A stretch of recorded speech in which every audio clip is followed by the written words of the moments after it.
السلام عليكم مشاهدينا الكرام، كنتمنى تكونوا بألف خير إن شاء الله. اليوم مشاهدينا الكرام نقدم لكم الشقة اللي مازال عندنا في الدوزيام ايطاج.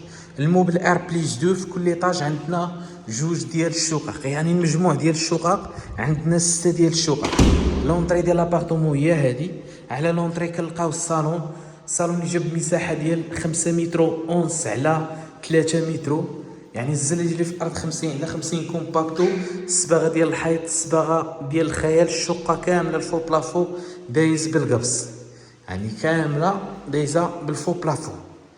نشوفوا مشاهدينا الغرفه الاولى، يعني عندنا فيها صالون، جوج البيوت، كوزينه وحمام، وعندنا فيها 3 ديال الباركوات وجوج ديال الواجهات، فيها جوج ديال الواجهات.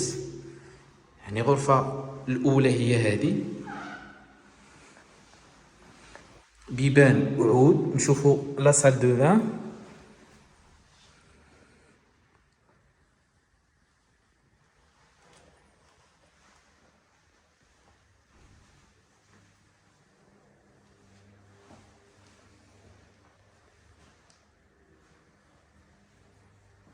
نشوفوا مشاهدينا الكرام الغرفة الثانية، حتى هي عندنا فيها الباركو، بيبان جاو بالعود، ديزاين رائع، يعني عود لاعطر. كنلقاو باركو تبارك الله اللي جا ممتاز مشاهدينا الكرام، ديزاين اللي في السقف تبارك الله اللي جا رائع تبارك الله، واللوي اللي في البلاكارات جا زوين تبارك الله مشاهدينا الكرام. الثمن ديال الشقة هو 39 مليون. فيها صالون قلنا، جوج البيوت، كوزينه وحمام، وعندنا فيها جوج ديال الواجهات، يعني وعندك فيها تبارك الله 3 ديال الباركوات، يعني البيوت بجوج فيهم باركو، ولا كويزين حتى هي فيها البانكو.